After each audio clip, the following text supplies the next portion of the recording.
Today's podcast is sponsored by AMAC, the Association of Mature American Citizens. There is strength in numbers, folks. Join today at amac.us/Carter. Well, we have a good show for you today. I have retired U.S. Army General Jerry Boykin on today, and I know Jerry Boykin well. He's a great man. He spent 36 years in uniform. My husband knows him well and served in the same unit as him with Delta Force. Much of it, guess what? Much of his time in uniform was with the Special Forces, and he's also an intelligence expert. So we're going to be asking him about Ukraine. We're going to be asking him about the state of the world. What are the biggest national security threats to our nation? But listen to this. He is now Executive Vice President at the Family Research Council. He's actually been there for quite some time, and he sits on the board of Freedom Square. Freedom Square. We are going to be talking about that because all over the internet, we are seeing basically, I would like, it's not even the resurrection of the conservative voice. It is the new establishment of conservative ideals and values. Because why? Because in areas that say they're neutral, they're not. They are actually shutting down conservative voices. And that's what we're going to be talking to him about. We will be discussing the state of our military as well under the Biden administration, the threats facing our nation, and so much more. You know, I have a fun topic to tell you all about at the end of the show. So you're going to want to stick around after General Boykin, because I want to talk to you about sleeping pills. Right? Like the ones you just buy at the grocery store that you don't need a prescription for. I'm going to tell you about my experience with them and why I think they probably should be prescription oriented. But we'll talk about that at the end of the show. Please follow and subscribe. Get all the links at saracarter.com. That is saraacarter.com. And while you are there, sign up for our email list so that you do not get shadow banned.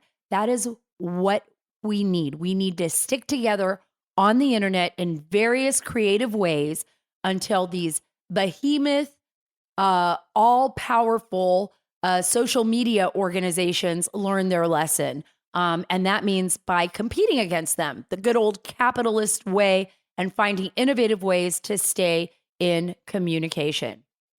So I want to tell you a little bit about what I did last week, and you'll be seeing it, I'm sure, shortly on Sean Hannity on Fox News. I spent the week actually with the Texas Department of Public Safety with their air crew, actually in a national park. It's federal park. It's Big Bend National Park here in Texas, which does border Mexico. It's about 500 rough miles along, and rough, I am not joking. I'm not just saying that figuratively. I'm saying it literally, because I was up in the air with the guys of the air crew and I was down on the ground and we were tracking runners, dope dealers. I mean, give law enforcement its due. The men and women of the Texas DPS, the men and women of our Border Patrol, the men and women of the Texas DPS air crew are amazing. They are out there protecting our nation day and night when the federal government is refusing to do so. I want you to think about all of the billions, the hundreds of billions of dollars the United States has spent on protecting the borders of other nations, while our nation has remained wide open. Roughly 100,000 men and women and children died of overdoses to fentanyl in the last fiscal year. Many times it wasn't the overdose drug addict death. It was, oh, I took a Percocet. Oh, guess what? It's a counterfeit Percocet that is sold on the streets by the drug cartels that contains more than 2 milligrams of fentanyl. And the child or teenager or college student that takes the pill is playing Russian roulette. They think it's a prescription drug from a friend, and it's not. It's from the street, and they are dead. And parents get that horrific phone call. Well, I was out there, you know, I don't know if people comprehend this, but, you know, this is about all of our rights, right? This is about the rights of both, not only us first, the American people, to have a sovereign land and to have some sense or some semblance of law remain intact. We have to have rule of law, and we have to protect our borders. We have to protect our borders. But I don't know if people can truly comprehend what that border is like. It is a nightmare now. There's one instance, and I can't wait for you all to see this because it was so intense. There was a young 18-year-old girl. She had been abandoned by the people that were bringing her across the border. And by the way, it's very organized now. Everybody's in camo. You can barely see them from the air. I mean, I'll describe that in a minute. People are in camo. You can't even detect them on the ground if they know what they're doing. They're either moving in drugs or they're trafficking humans. One girl, she was 18. She was up on this very rugged mountain. She had made her way to the very top of a very tall, steep mountain. And I think it was roughly around 700. It's not like the mountains we see, you know, like the Rocky Mountains. I'm talking about maybe 700 to 1,000 feet, but that's still pretty high. You do not want to fall off the edge of one of those things, right? You're not going to survive. Basically, the group that was with her had abandoned her. She had been out there a few days. She had some charge to a cell phone that she had on her. And of course, even if her cell phone was geared towards Central America or Mexico, she could still do a 911 call. And that's what she did. She climbed her way to the top of the mountain peak to get cellular. And this young 18-year-old Guatemalan girl dressed in camo, standing up there crying, was making a 911 call. And she was able to connect to the 911 operators there in Brewster County in Texas. And they were able to contact us. I was actually up in the helo with the men when they got the call, the pilots. We had 2 helos that I was working with. I had a cameraman in another helo who was working with me. And I was, obviously there were 2 of us. And we were encircling the mountain trying to, where is she? Where is she? Where is she? And finally, through the fog, because literally it's like being a chameleon, right? You never realize how good camo is until you're trying to find people in camo. And especially like out in the desert hills where the camo is kind of wooded or brown, digital, and you're looking down and the people just literally, even when you're low, and I'll explain that to you in a minute, blend into the environment. They just disappear into it. And, this poor girl had been crying. Finally, the ISR capabilities on these helos is incredible. It's incredible because once you locate something, you can like hone in and like literally you can see that person's face like from way up in the sky. And especially even if you're on a fixed wing, 10,000 feet up, you're still seeing perfectly if you can hone in on it. But it's like a needle in a haystack, folks. It's like a needle in a haystack. You got to give it to the Texas DPS. You got to give it to the people that are out there every single day putting their lives on the line. And by the way, the cartels and the migrants that they're trafficking and the people that don't want to be caught, the gotaways, they are incredibly good and agile at hiding in these mountains. And they know the terrain very well. And they're also very dangerous because over the last few years, one of the things that the DPS has been talking about and Border Patrol is that they've also become more confrontational. They're not as afraid. These guys aren't just turning themselves in anymore. And especially in Big Bend National Park. I got to go back to the 18-year-old girl. I got to tell you, wait till you see this on Fox News. It's an incredible rescue. The other helicopter, I was filming from my helicopter as well, but I was grateful that the cameraman on the other helicopter was able to get down. They were able to reach the young girl on the mountainside, find a place to land the helo on that mountainside, get her on board, get her to safety. We went back to Van Horn Airport, and great. Larry runs the airport there. He's amazing, Vietnam vet. Had a chance to say hi to him multiple times. It's a very small airport out in the desert. Really incredible, though, how everybody kind of works together, right? to make things happen. And this girl gets back and I talk to her and, you know, she's 18. She's 18. She's traveling with all these men and she's abandoned. I said to her, why did you do this? Why did you do this? And she said, because my sister made it years ago, a few years ago, to America. She lives on the East Coast. And I live in this like small village in Guatemala and my mom and dad are there, but I have nothing. And I wanted to see my sister. And I said, well, you could have died. And she said, well, she was crying, just crying. I thought, my God, this poor kid's probably been raped. She's probably been abused. She wouldn't talk about that. I told, you know, of course, like always, they're going to take her to get physically checked. And this is it too. This is like, it's a nonstop sieve. She even said, well, Biden's opened the borders. We can come in.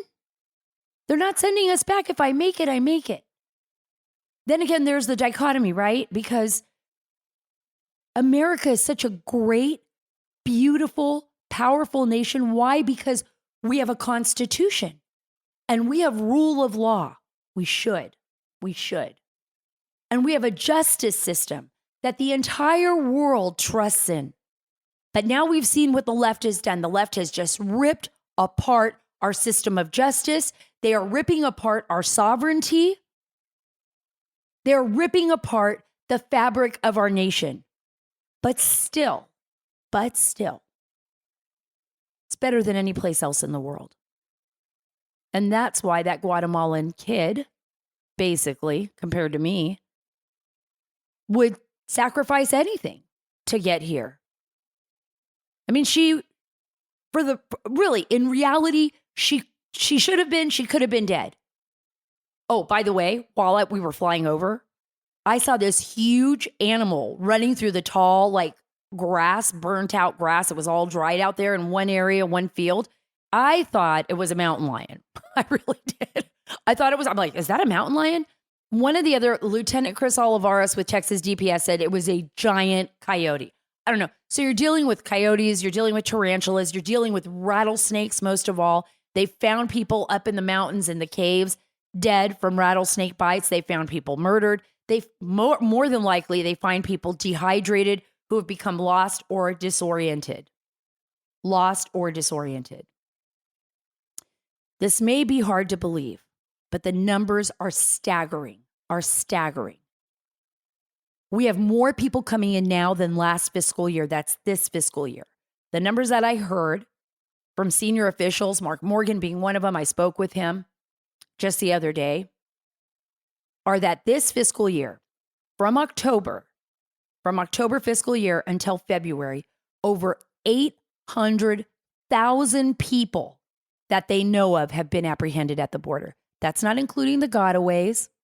That's not including others. It may be hard to believe, but the border crisis is about to get even worse. The head of U.S. Border Patrol is saying, and he said this on CNN, that he's getting ready for as many as 8,000 people to be apprehended daily, more than double the daily number of the 2019 surge under the Trump administration. Guys, that is an outrageous number. It's outrageous because we don't know who's coming in. I'm talking to sources at the border who are telling me they're getting people from everywhere now. More people from not just Ukraine, but from Tajikistan, from Afghanistan, from Pakistan, from India, from all the countries of Africa. Think about this, more than 150 nations. I want you to listen to this too, that the Border Patrol chief is actually saying that this may become the norm in the next 30 to 45 days. That's Border Patrol Chief Raul Ortiz. And he did an exclusive interview with CNN. He said there have already been 940,000 arrests this fiscal year. So that's even more than what I heard from Mark Morgan. So he's even admitting that it's more. 940,000 arrests this fiscal year. That is not including, guys, the gotaways, which could range in the hundreds of thousands. There's also the uncertainty of Title 42. And Title 42 basically kept people in Mexico. And mostly it was the Central Americans and the Mexicans. It really didn't apply to a lot of the other people, according to ICE agents that I've spoken with. They really let everybody else in. But at least with Central America and Mexico, it was like, you stay in country until we can process your paperwork, check your background, and get you into the country, right? So for 2 years, border authorities have relied on the Public Health Authority of Title 42, which was under the COVID mandates, to keep people overseas so we weren't spreading. But now the Biden administration wants to get rid of that too. Now they do. So we have to think about what is happening here. We have to think about what is happening here and why the Biden administration is overruling the law of the land. But we do have some good news. The federal courts are siding now with 3 states suing Biden over the lack of deportations. And I think that's very, very important. It's on SaraAcarter.com. If you want to read this story, federal judge blocks lawless Biden administration policy that halted nearly all deportations. And I think this is important and very important. I was talking to Mark Brnovich. He's been a guest on our show many, many times.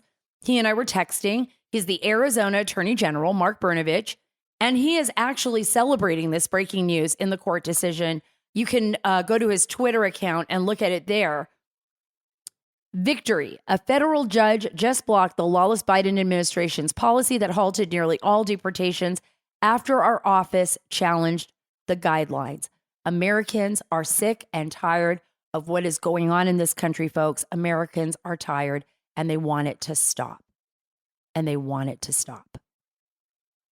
All right, without any further delay, I'm going to be going to General Boykin in a few minutes, but I don't want to go there until I tell you about Mike Lindell and My Pillow. He is a great sponsor of this show. I love Mike, and nothing beats the feel of a luxurious towel when you step out of the shower, folks. You can find those amazing towels at mypillow.com/Carter at a great price. The current offer, guess what?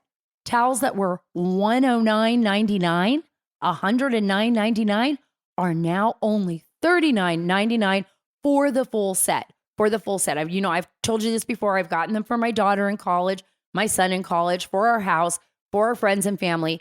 They are the best towels, bar none. I get the white ones because I like to clean them with Clorox and just throw them back. They look brand new every time. That's My Pillow 6-piece towel set, and it is made with cotton grown in the U.S., no lotiony feel. You get 2 bath towels, 2 hand towels, and 2 washcloths. And for a limited time, get the My Pillow 6-piece towel set regularly $109.99 for only $39.99 with the promo code Carter. Visit mypillow.com/Carter or call 1-800-685-7221. You'll also find deep discounts on all My Pillow products, including the My Pillow mattress topper. Don't forget the My Pillow doggy beds. My dogs have them. You can also get other My Pillow products like their slippers and their sheets and more. Remember, get your 6-piece My Pillow towel set for only $39.99 today at mypillow.com/Carter or call 1-800-685-7221,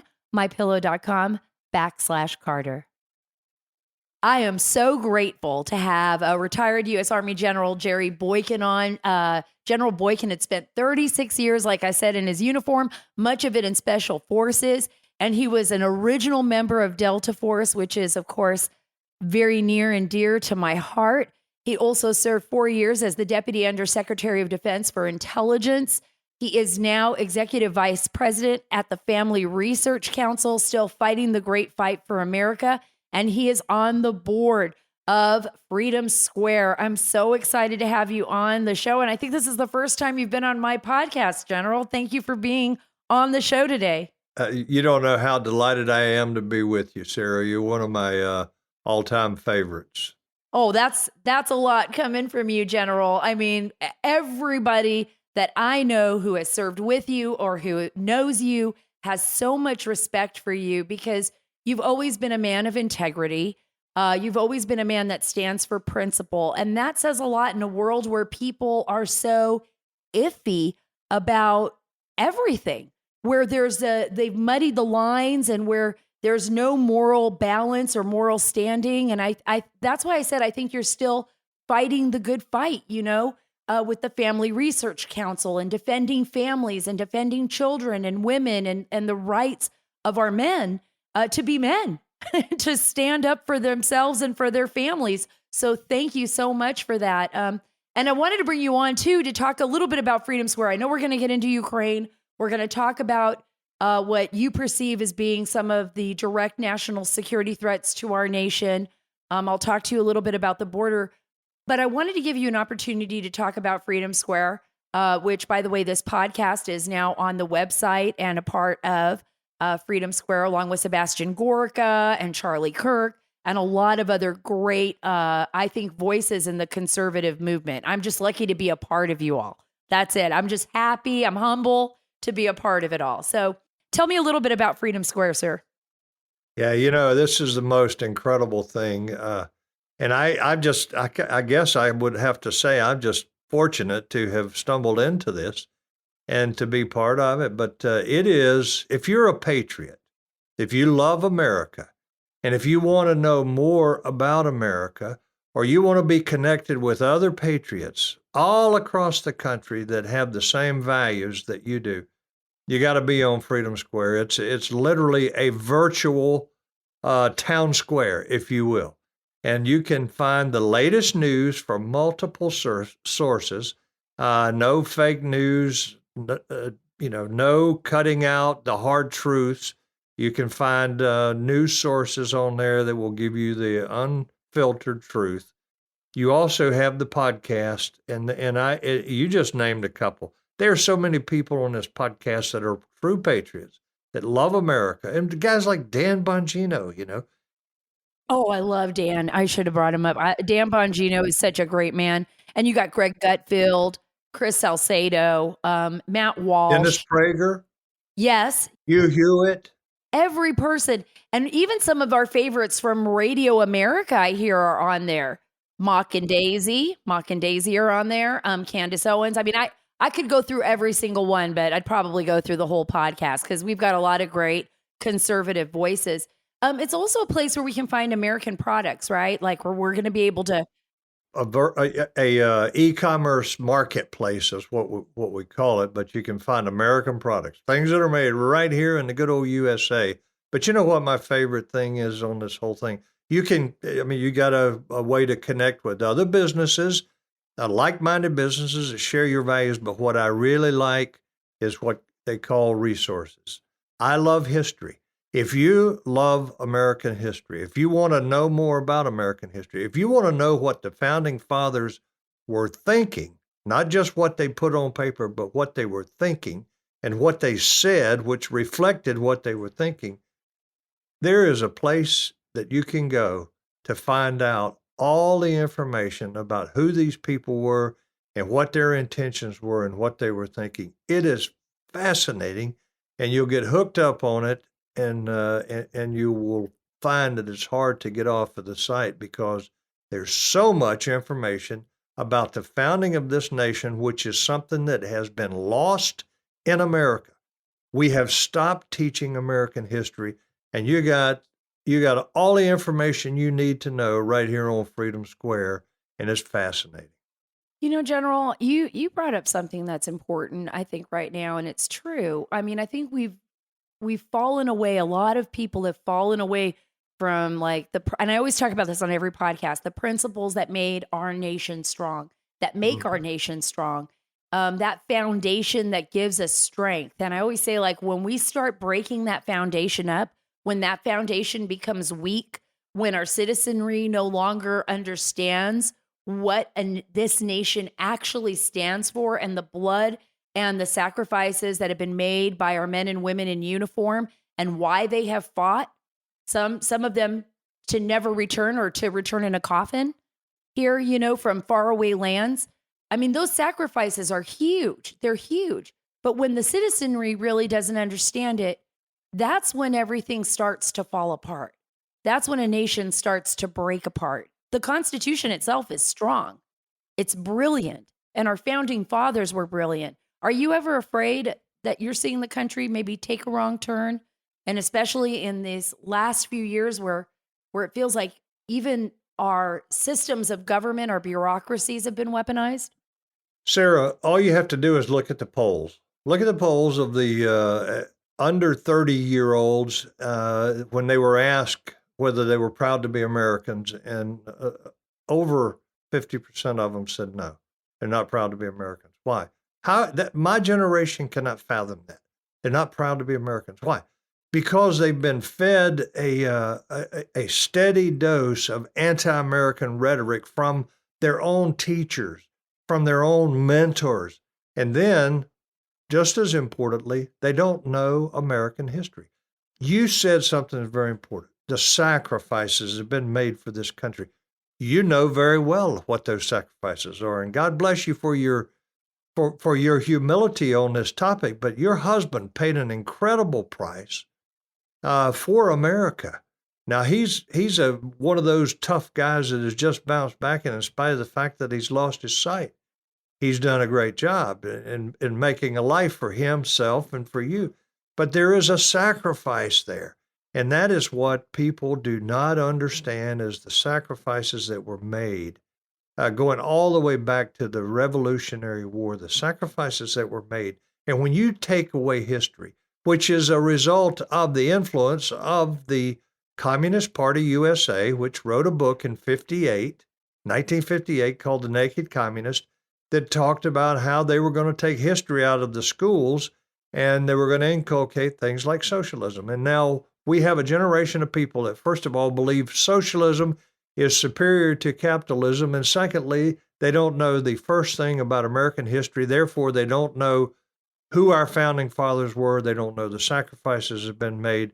And as a result of that, they're not proud to be Americans. And they're, in fact, in many cases, they're anti-American. It's absolutely been devastating. I've been watching that. It's been heartbreaking. I've seen it not only in the system. There used to be a time where we could sit down, even if our relatives were Democrats, right? And we were Republican, or vice versa. And we could have normal conversations about policy. We may not agree on what those policies entailed, but we all wanted what was best for our nation. We all, in a sense, wanted the best for our country. I don't see that anymore. I see a great division. Can we survive that? How do we survive what is happening now? And I agree with you that there's been and I believe this has been very calculated, going all the way back to the USSR.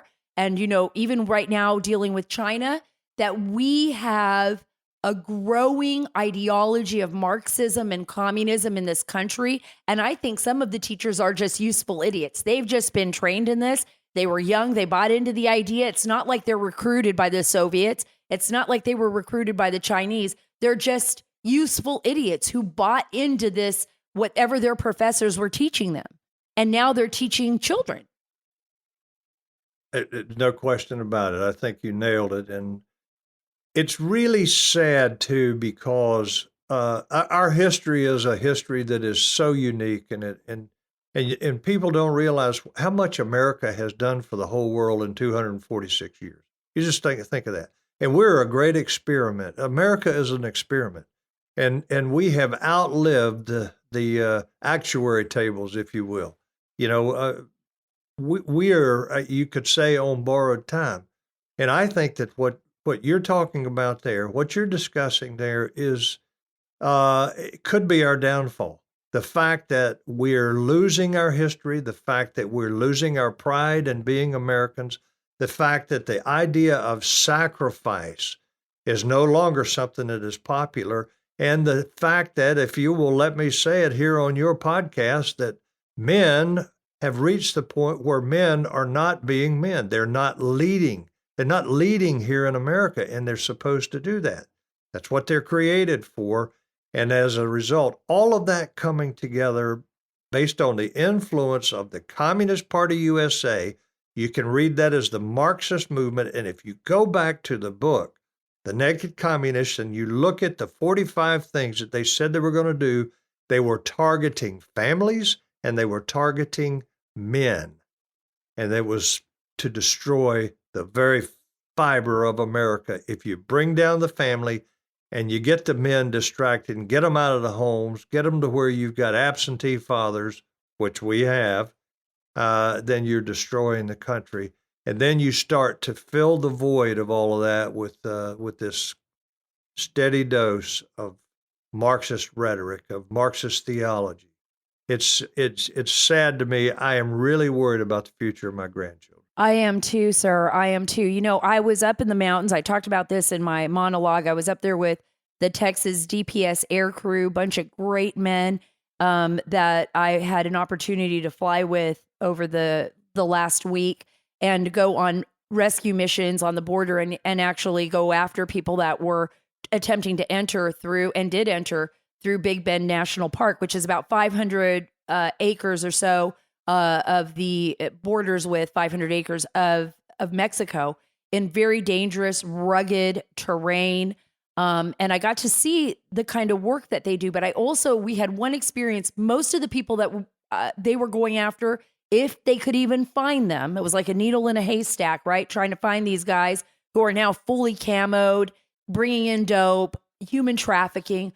There was one instance, and I talk about it, with an 18-year-old girl up on the top of a mountain, and she tried to get her cellular connected. So she climbed all the way up this 607-foot ridge, was devastated, in tears, had been abandoned.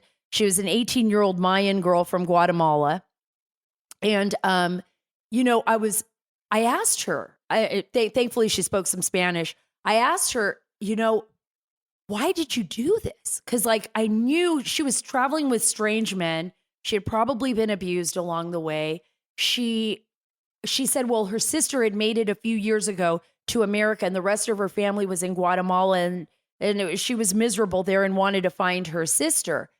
And as I was sitting there listening to her story, I said to myself, this is what America, we are the last beacon of hope, regardless of how we feel about the illegals.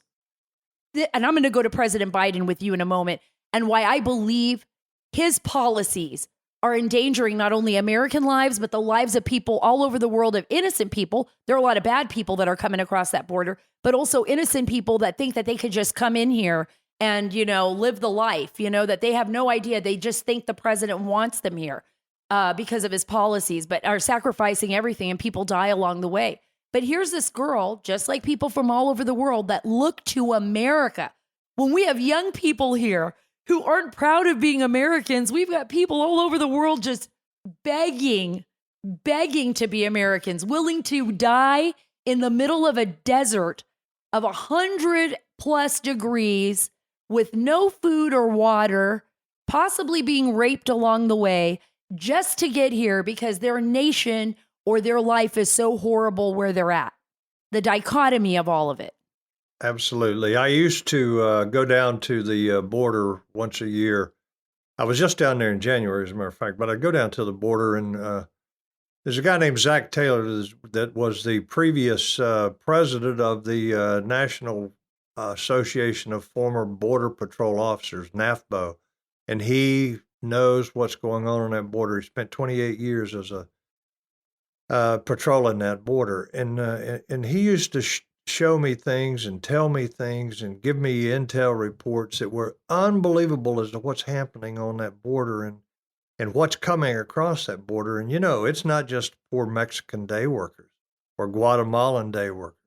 There are terrorists coming across that border. But look at the fentanyl that's coming across that border. It's all an assault on the fiber of America. Between the ages of 18 and 30, the leading killer today is fentanyl. Right. And we're letting it come across that border, and we're doing it in the name of humanity. What? You said it. I've seen the tree where they rape little girls that come across that border with these coyotes. They rape them, and then they take their undergarments and they hang them on this tree as a symbol of conquest. And that's for real. That's not. I mean, I saw it, and it is just amazing to me that people don't recognize how much abuse, how much sex trafficking, how much drugs is associated with what's coming across that border there. But the Biden administration continues doing it, and I got to tell you, I know an awful lot of veterans that really need help. I mean, really, no kidding, need help. Some of them are living on the streets. Why don't we treat them at least as well as we treat people that come into this country, break our laws, and wind up getting all kinds of social programs designed to support them. How about our veterans? I would opt for that. Me too. 100%. I would opt for that. 100%. But it's like the policies are upside down on their heads, because we have a nation now that, and I'm going to ask you this, let me just ask you, is the border a national security problem now more than ever? Is it? I don't know of another nation in the world that doesn't consider their borders as being a national security issue, except America. It is bizarre. So why is President Biden doing this? Why is the Biden administration doing this? They've overturned all of President Trump's executive orders on the border. They're now going to drop Title 42. That's what we're hearing, which is the last beacon of, I guess, respite for our Border Patrol agents. They're just going to do it. Why are they doing that? And I feel like they're doing this on purpose. Well, they are doing it on purpose. And I think this is all part of this whole idea of how to change America. You remember Barack Obama stood up and said, I'm going to fundamentally change America. Well, we didn't know what he meant, but now I think we do, because we're really looking at his third term right now. And I think what we're seeing the fundamental changes in America that he talked about, that was in his mind when he said that. And now the Biden administration is following that. And it is truly about destroying America as we know it and recreating America in the image of the I guess the Marxist model. And you got to realize this Marxism is serious. You ever hear Patrice Cullors stand up and say, "Yeah, we're trained Marxists"? One of the three founders of Black Lives Matter said, absolutely. Yeah, just listen to AOC. You think she's not a Marxist? Listen to that whole bunch they call the squad. You think they're not Marxist? They're absolutely Marxist, and they're no longer afraid to say so. And I think that what we're doing is we're trying to redesign America, but not in the image of what our founding fathers envisioned, but really along the lines of the Marxist model. And that people will say, well, that doesn't make any sense. No, it doesn't make any sense to me and you. But if you're a real believer, if you're really committed to Marxism, if you really believe that Marxism is superior to any other form of government, a representative form of government in a capitalistic society that believes in free market and entrepreneurialism, then you won't understand it if those are the things you believe in. But if you're a real Marxist, this is exactly what you want to do. You want to destroy the military. You want to neuter our military so that nobody will be inclined to want to use our military in the future. And look what that's gotten for us. You want to neuter the police.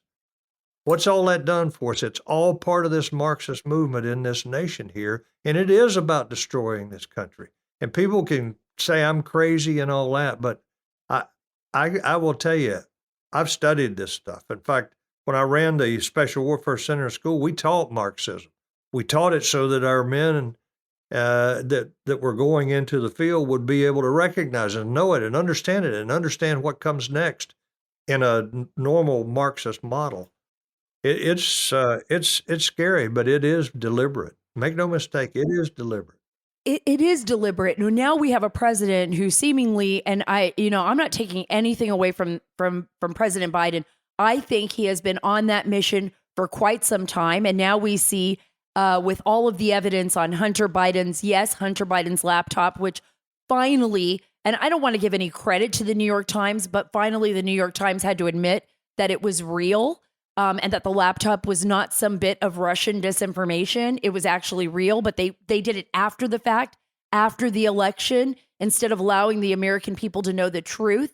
I want you to take a listen to this comment. This goes towards what is happening right now in Ukraine. I think Biden's health and mental state is deteriorating, and they can't control what comes out of his mouth anymore. But I want you to listen to this clip, and I want to get your take on some of the gaffes that have been happening with President Biden. Listen to this. For God's sake, this man cannot remain power. The White House trying to make clear in the aftermath, or making very clear in the aftermath, he was not, in fact, calling for regime change. And you're going to see when you're there, and some of you have been there, you're going to see women, young people stand in the middle of front of a damn tank. White House officials are telling us that President Biden does not intend to send U.S. troops into Ukraine. If chemical weapons were used in Ukraine, would that trigger a military response from NATO? It would trigger a response in kind. The United States has no intention of using chemical weapons, period, under any circumstance. What is going on here?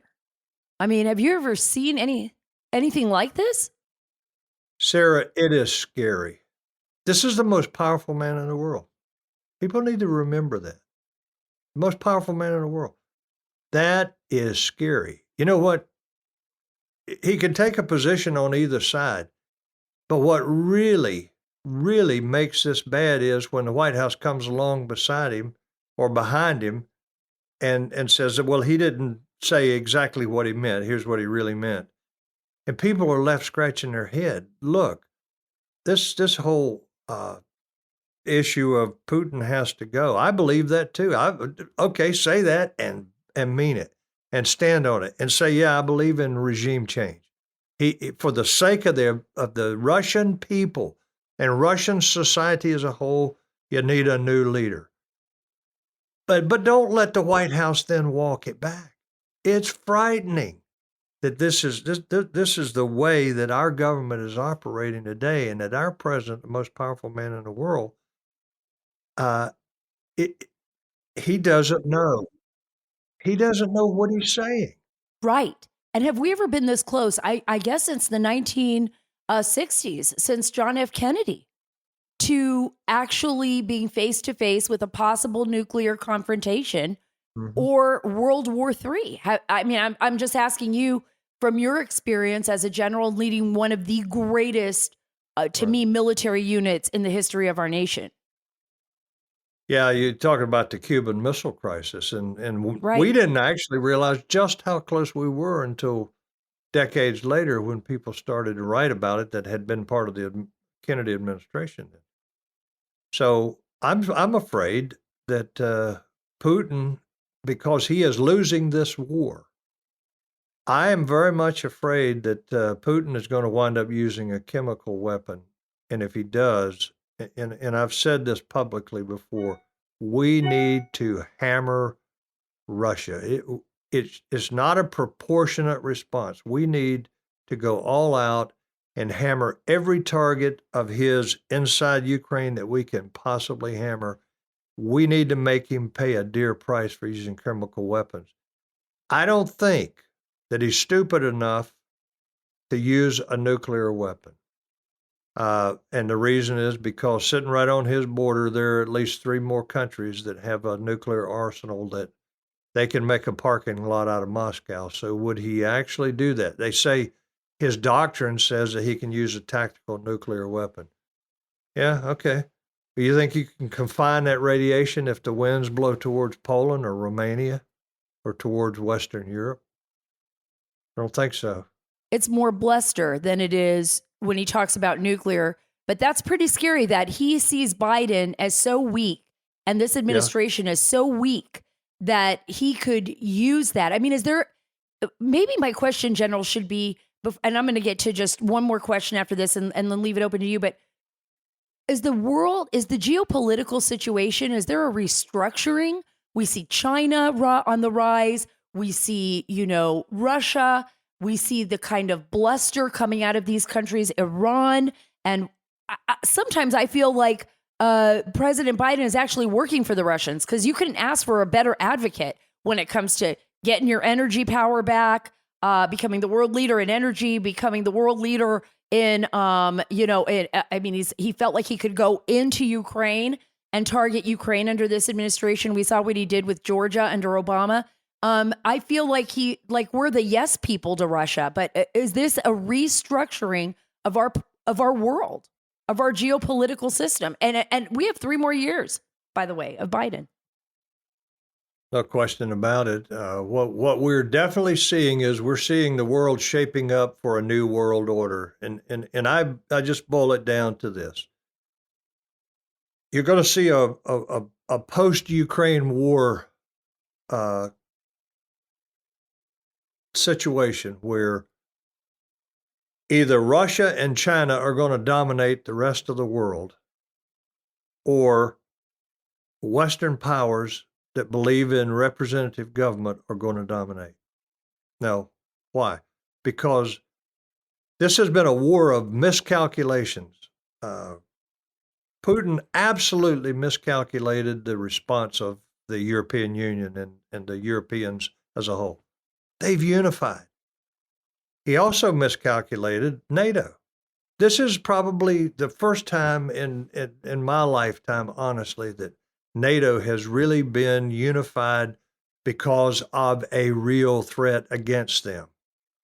And NATO, I think this is a wake-up call to NATO, and I think what you're going to see is they are all going to that 2% of GDP, and they're going to be paying their way, and they're going to be serious about this because they finally see that actually Mitt Romney was right when he said that our future threat was Russia. And that's exactly what we got. So it's either going to be Russia and China that are going to dominate the world, or it's going to be representative governments, democratic forms of government that are going to dominate. And now is the time when the stage is being set for which way that's going to go. I think that America has got to take the lead in making sure that it's representative governments. I think you're absolutely right. And I think Obama's joke that the 80s are calling has really fallen flat and did not age well at all when it came to the Mitt Romney statement. Last question, General. You know, you've gone from fighting kinetic wars to fighting the culture wars. What issue or issues concern you most? I mean, in terms of the health and success of our families and our nation? Yeah, well, first of all, the erosion of our individual liberties, this whole First Amendment issue, I mean, my gosh, what separates us from countries like Russia and China? And you start with the First Amendment, the very First Amendment. And in fact, in that amendment, there are actually five freedoms articulated in that. And I am really concerned about that with the cancel culture and all the nonsense that we see going on with the big tech, you know, censoring people, taking them off of Facebook and all the other platforms. That really scares me, which is another reason that Freedom Square is so important right now. Oh yeah, but I agree. see that as a real problem. And the other thing that I see that really bothers me a great deal is this continued perpetual rhetoric about the Second Amendment. You know what? Our founding fathers were people that were prescient. They had incredible wisdom, and they actually had to look into the future. But the Second Amendment is also very, very important. And there is just an all-out attack on that. And if you look at every Marxist insurgency, one of the things that they've done as part of that Marxist communist insurgency is they've taken guns away from the population. We cannot allow these things to happen. We are a free people right now. We have to stay a free people. That means you got to go to the polls and you've got to vote, and you got to vote right, and you got to run for office. You got to run for the school board. Do you think those mothers in Loudoun County I loved them. Make a heck of a change in America because of what they did when they stood up at those school boards? Oh, it's the reason why Governor Youngkin got elected in Virginia. I really believe it. It was because those parents stood up and exposed what was going on. And I have to agree with you. You know, Marty always says those two amendments, the First Amendment, the Second Amendment. Without the First Amendment, democracy ends, the republic ends, right? But also without the Second Amendment, think about what happened in Ukraine when President Zelensky had to arm all of his citizens. He had to say, wait a minute, we got to arm our people. We got to make sure that they can carry a weapon and fight these Russians that are coming across the border. I think our founding fathers were right. They didn't just think like, okay, it's about hunting. It's not about hunting. It's about being able to say that if this government gets out of control, if somebody invades our country, we have a right to stand up to that. And I think, General, people are afraid of saying, I think this is what really is so frightening. And I know I was going to end it right here, but you brought up another thought, that we're afraid even to talk on phones now, that we're afraid to talk to each other about issues, political issues, that are great institutions that we love so much and we respect our rule of law and our federal officers, that we're afraid that some of these institutions have been hijacked by people who are more hungry for power and establishing a socialist, Marxist, or maybe something different, a fascist, I don't know, style government. And there's been that crossing of the lines that I hear parents even in school board saying, like, I'm scared now to talk because I'm afraid I'm going to be on the DOJ's list of, domestic terrorists or something. I mean, it's crazy what's happened. And maybe leave me with a glass half full words of wisdom statement, but, Well, what everybody needs to understand is that in this election in Virginia, back in November, even though Loudoun County was the epicenter of all the unrest at the school boards and all, the Republicans, the conservatives, did not win Loudoun County, but they lost it by a much closer majority than normal. So that what does that tell you? It means you don't have to have a majority. You need a committed minority that is willing to pay the price, make the sacrifices. And right now is the time when we, as people that love America, that believe in the traditional values of this nation, we've got to step up. We've got to get engaged. We cannot sit out elections. We cannot fail to support candidates that have the right values. We need to use the most fundamental system that our founding fathers gave us, which was the right to choose our own leaders. We need to use that now. And unfortunately, we got an awful lot of people that don't even go to the polls and vote, and that is wrong. Well, sir, I think that people are starting to wake up. I think our nation is waking up. You are a great leader. You've always been a great leader and a great American.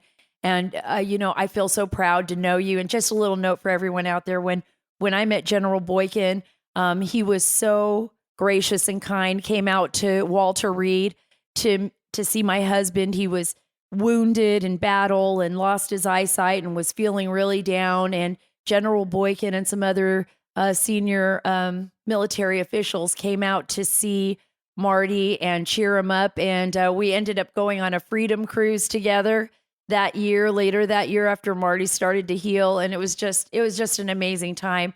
I will always cherish those memories. And the fact that you took the time out of your life to be, I just want to cry, to be with me and my husband. And you gave us something. You gave us a lot of hope. And I'm also excited to know someone who, you didn't just retire and walk away. You retired and picked up another fight. And that's what all of us should be doing. We should be out there fighting for this amazing, beautiful country, because it's about our children and our grandchildren and our beautiful nation. Thank you so much, General, for being a part of the Sara Carter Show. Thank you for having me on, Sara. God bless you. It was great having General Boykin on. Of course, I think that there is so much that he said that we need to learn from. I mean, in an effort to protect our nation. And I'm glad he left us with a glass half full, like I like to refer to this, half full moment, because it is up to all of us. We got to get out there. We got to vote. It is our nation to keep, right?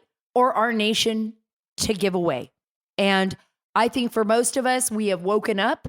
We've got the midterms 2022, right? This November, and 2024, a presidential election. God help us the next 3 years, though. But I'm going to jump right now to something that I mean, has literally left me stunned. So I didn't watch the Oscars. Why? Because I just can't stand them and the Oscars anymore. I used to love it. I actually really used to love seeing what movies were going to get picked, and maybe one day I'll get back there. But for right now, Hollywood is just it's just a place I don't want to go to. I don't want to be told how to live my life every 5 seconds.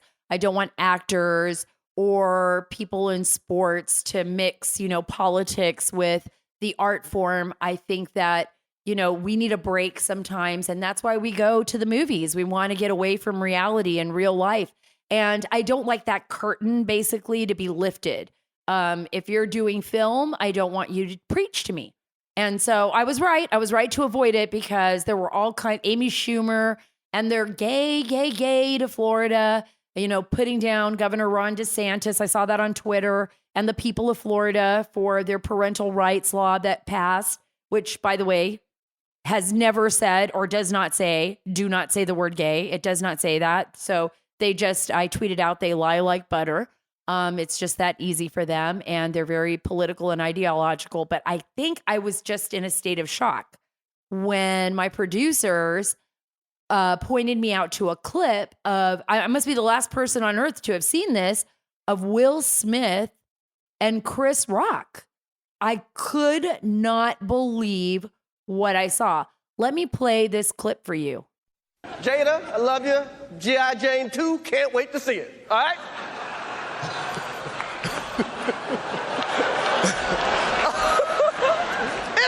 That was a nice one. Okay. I'm out here. Richard. Oh, wow. Will Smith just smacked the shit out of me. Keep my wife's name out your mouth. Wow, dude. Yes. It was a G.I. Jane joke. Keep my wife's name out your mouth. I'm going to, okay? I'm still in a state of shock over that. And I'm just like, I don't even know what to think about it. It looked real. It looked like, Will Smith. And I was at first he was like laughing but I wasn't sure if he actually got the joke.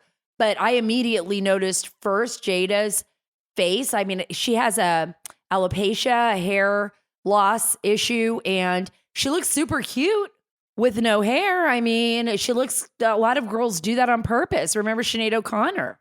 But you would have thought that would have been, it wasn't that bad. It was like G.I. Jane. It was kind of like tough girl. I didn't think that he was being derogatory or insulting. And I don't know how to feel about that Will Smith walked up on stage and basically slapped as hard as he could. It kind of looked like a punch. But it was like a slap punch at Chris Rock on the middle of the stage, and then used, the F-bomb a couple of times and just got very out of control with himself. It just makes you wonder, right? It makes you wonder, like, what the heck's going on? Like, what's wrong with people today? Like, you can't even say anything. You can't even tell jokes. And I mean, I'm not saying that joke was appropriate. I'm just saying that sometimes when people get roasted, it's not appropriate. We've seen some pretty bad roasts out there. And by the way, we're not going to get into it, but Will Smith confirmed that he and Jada Pinkett Smith have an open relationship and admitted they never believed in conventional marriage.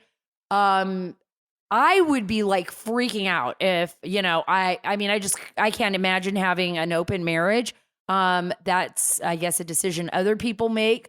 I would be punching out my husband if I had an open marriage, and whoever else my husband was looking at or whatever.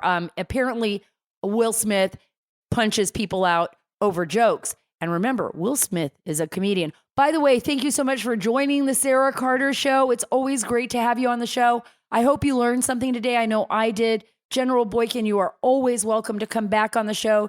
You're a fighter in the war zone. You're a fighter for our country, and you're a fighter to save our nation. And I can't imagine a better person to have on this show than somebody who really cares about our nation enough that they would give their entire lives fighting for it and teaching us a little something.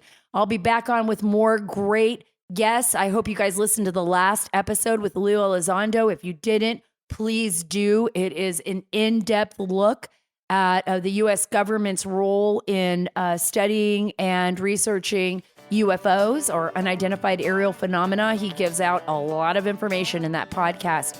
Again, thank you so much for being a part of the Sara Carter Show. God bless you and your families. God bless our great nation, and God bless the great state of Texas.